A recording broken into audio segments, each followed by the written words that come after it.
Today I will show you a slightly broken Necromancer build that you will enjoy playing with, and the players against you probably will be mad at you.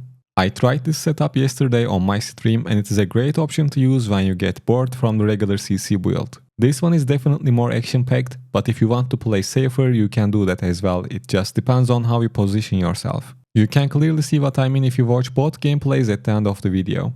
In the first match I am against similar resonance players, so I am playing more offensive, but in the second one I am against Wales, so I had to play a little bit more safely. By the way, I tried the build with 3.8k resonance and the build definitely gets more and more stronger with your resonance, so after you try it let me know how it performed for you in the comments and mention your resonance too so we can see if it works for everyone or not. And don't forget to subscribe to the channel for more daily Diablo Immortal content. Maybe we can aim for 10k subs before the new year. We have some cool updates coming into the game in the upcoming weeks and I will be testing all of them. Anyways, now let's start talking about the skills. First we have Borrowed Time. This build requires us to get close to the enemies, so Borrowed Time is a good extra safety net to have. Plus we are using Shoulders Essence that increases our critical hit chance by 9.5% when Borrowed Time is active, and this effect doubles during the duration of the curse if the target is slain. So it gives us 19% critical hit chance when we get back up with Borrowed Time, and it makes it easier to get a kill or assist to remove the curse. Next we have Corp Lance without any essences, and this one is one of our damage dealing skills that we can spam thanks to our command skeletons.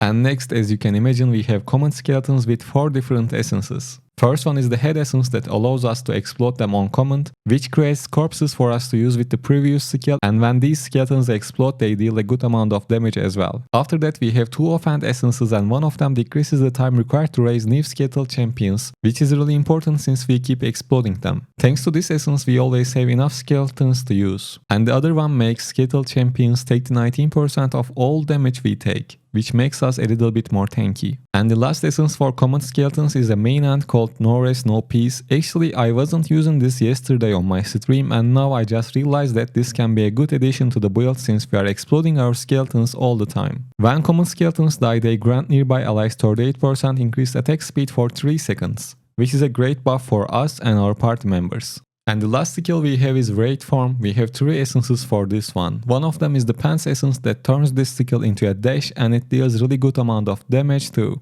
Plus the cooldown is quite short, so you can keep your target in PERMA CC if you have high amount of potency. And the chest essence we have generates corpses when we use Raid Form, which is important since we need those for Corpse Lance skill. And lastly we have a main end essence that reduces the cooldown of Raid Form by 0.5 seconds each time we are hit. By the way, the cooldown cannot be reduced by more than 1.5 seconds. For the primary attack skill you can use whichever you prefer, it doesn't really matter since we don't use any essences for primary attack skills in this build. Now let's check out our set items.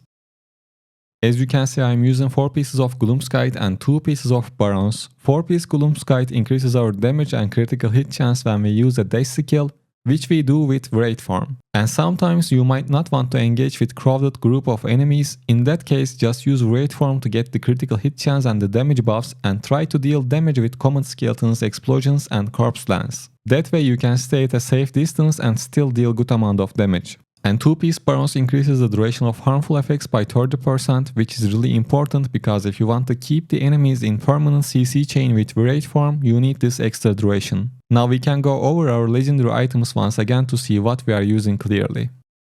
For the headpiece we are using Coals for Eyes.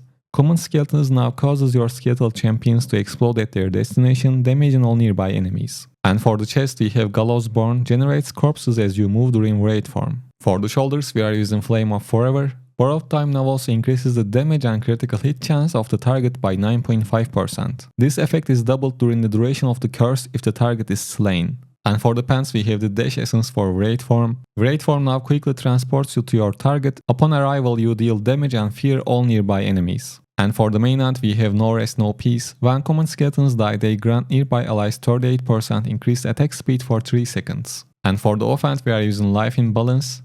19% of all damage you take is taken by your skeletal champions instead. And for the additional main end we have Stroke of Midnight. Raid Form cooldown is reduced by 0.5 seconds each time you are hit. Cooldown cannot be reduced by more than 1.5 seconds maximum. And lastly for the additional offhand we are using the Prong. Decreases time required to raise new skeletal champions by 57%.